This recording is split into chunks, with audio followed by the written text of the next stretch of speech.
Ya, inilah berita terbaru terkait Vina Cirebon ya, di mana Aep laporkan Dede dan Kang Deddy Mulyadi bersembunyi atau berlindung si Aepnya ini ya teman-teman ya. Ya, jadi ini pembahasan terbaru terkait perkembangan kasus Vina Cirebon. Ya, beberapa waktu lalu kita saat ini juga sedang menyaksikan sidang pra peradilan daripada Saka Tatal ya, yang dimana menghadirkan Widi dan Mega teman-teman. Nah, tapi ini kita pembahasan yang terbaru ini terkait dengan Kang Deddy Mulyadi ya teman-teman ya. Nah, di sini ada Aep yang laporkan Deddy dan Kang Deddy Mulyadi ya. Ini si Aepnya bersembunyi atau berlindung ya teman-teman ya. Nah, jadi kalau dilihat kemarin kan sempat Kang Deddy itu melaporkan ya si Aep. Kemudian Ibtu Rudiana ini dilaporkan balik teman-teman. Aep yang melaporkan Deddy dan Kang Deddy Mulyadi. Apa sih tujuan Aep? Apa sih motif Aep sebenarnya ini teman-teman ya? Dan keberadaannya kemana? Kenapa dia seolah-olah jadi orang yang sangat pengecut? Yang kemudian si Pitra lah ya, pengacara dari Ibtu Rudiana, yang kemudian mempublikasi dan melaporkan Deddy dan Kang Deddy Mulyadi terhadap suatu pemberitaan bohong ya dari channel YouTube-nya Kang Deddy Mulyadi. Teman-teman merasa nggak sih ada sesuatu nih dari Ibtu Rudiana sendiri ya melalui pengacaranya si Fitra itu? Kenapa sih Aep ya seolah-olah dikontrol oleh mereka?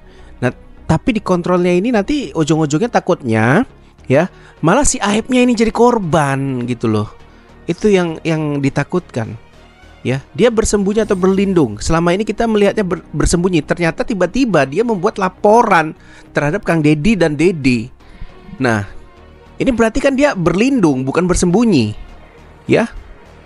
Dia mencari taktik nih. Siapa sebetulnya yang mencari taktik, Aep atau Ibtu Rudiana? Kalau otak pelakunya adalah Aep, bagaimana bisa dia melaporkan? Dia tidak ada uang juga gitu. Nah, berarti kan di sini yang membackup-in, yang melindungi si Aep ini. Apa sih kepentingannya Ibtu Rudiana kok mau sih melindungi si Aep ini? Kan ada sesuatu ini pastinya.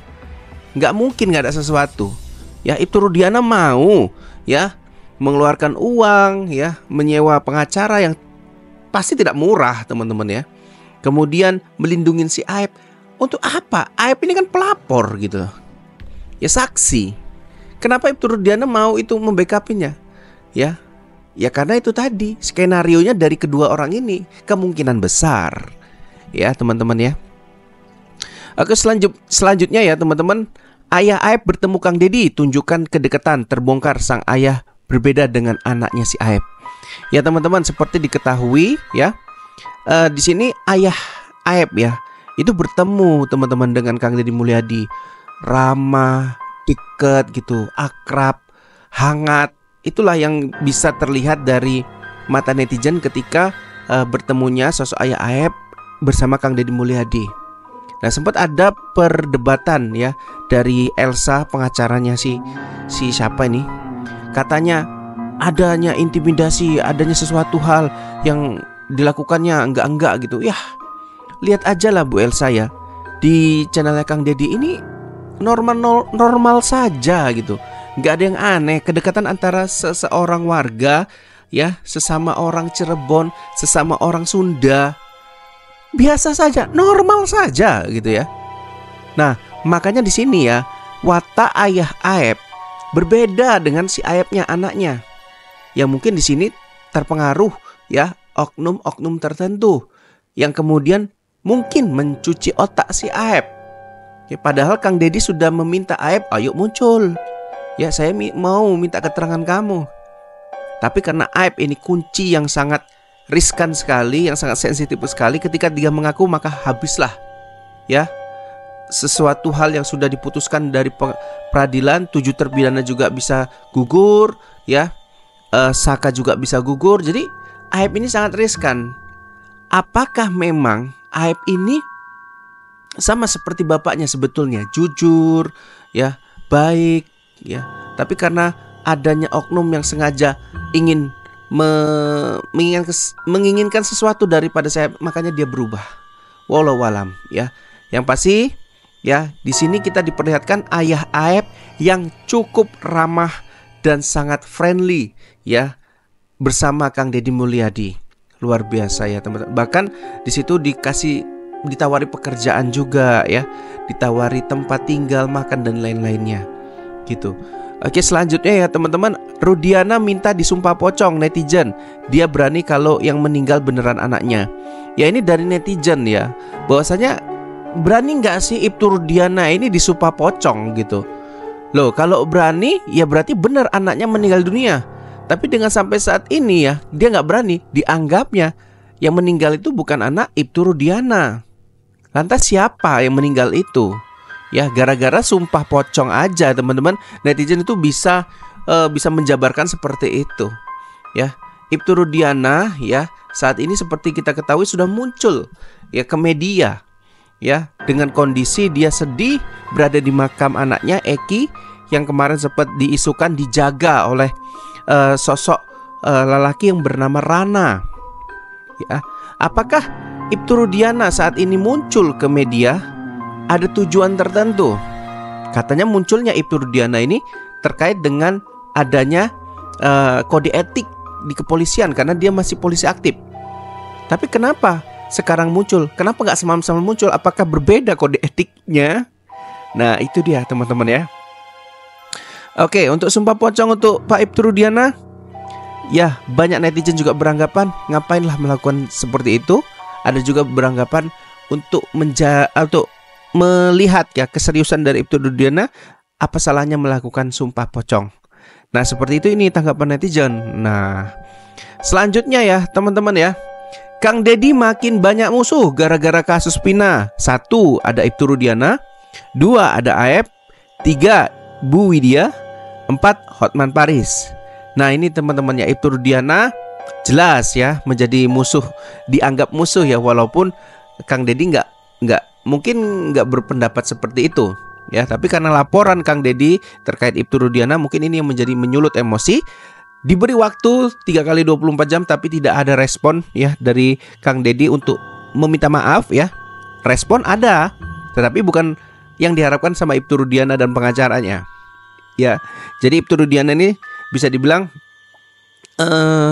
musuh ya, musuh dalam keadilan kasus Pina Cirebon untuk Kang Deddy Mulyadi. Luar biasa ya teman. Kemudian ada si Aep. Aep ini sebetulnya ya kalau kita dibilang adalah orang yang bersama Deddy berbohong ya atas kesaksian kasus Pina Cirebon. Kondisinya lokasi saat ini dia bersembunyi. Ada yang bilang dia dilindungi ya, disembunyikan sama oknum. Wah, kemudian kemudian muncul laporan polisi ke Kang Deddy dan Dede dari Aep. Kenapa nggak Ibtu Rudiananya? Gentle dong. Artinya kalau memang ini semua dari Ibtu Rudiana aja yang laporin gitu. Karena kan yang disudutkan, katakan kalau memang disudutkan dari Kang Deddy, ini kan dua-duanya Ibtu Rudiana dan Aep gitu. Kenapa nggak Ibtu Rudiananya aja yang lapor gitu? Kemudian ada yang ketiga ada Bu Widya. Nah Bu Widya ini sempat gonjang-ganjing karena pasca tes DNA-nya si Peggy Cianjur, kemudian menghilangkan 3 DPO. Itulah penyebab kekisruhan adanya tidak satu suara kembali antara Bu Widya dan Kang Deddy Mulyadi. Ya, itu hak masing-masing. Tapi di sini sebetulnya Bu Widya ini memperjuangkan bahwasanya kasus ini penuh dengan kejanggalan, ya, bukan sekedar hanya kecelakaan, tapi itu pandangan masing-masing. Pembuktiannya nanti akan dibuktikan gitu ya. Kemudian ada Hotman Paris CS ya. Seperti diketahui Kang Deddy Mulyadi, ada Mbak Putri ya, yang sama sebetulnya ya, mencalonkan wali kota Bandar Lampung kalau nggak salah ya, si Mbak Putri itu. Kemudian berselisih paham dengan Kang Deddy, dengan netizen. Wah, seolah-olah Hotman Paris ini mencari panggung tapi menyudutkan Kang Deddy gitu. Sementara Kang Deddy berjuang keras untuk keadilan kasus Pina Cirebon. Ya, itulah musuh-musuhnya yang dianggap musuh ya teman-teman. Kemudian tanpa KDM kasus Pina Cirebon akan gelap gulita. Benar teman-teman ya. Kasus Pina Cirebon ini bisa berjalan, bisa sampai dengan titik sekarang. Peggy bebas ya, saksi-saksi muncul ke permukaan. Kita nggak boleh tutup mata ya. Kita harus berikan apresiasi kepada seorang Deddy Mulyadi ya.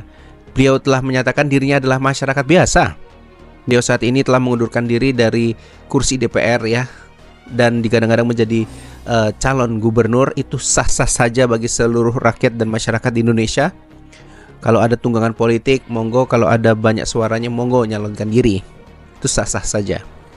Ya, kemudian Kang Deddy, datangkan ayah Aep terlalu peduli dan menawarkan kerjaan, tapi anaknya Aep malah laporkan Kang Deddy. Ini kan namanya wong nggak duwe utek ya, nggak tahu balas budi gitu ya.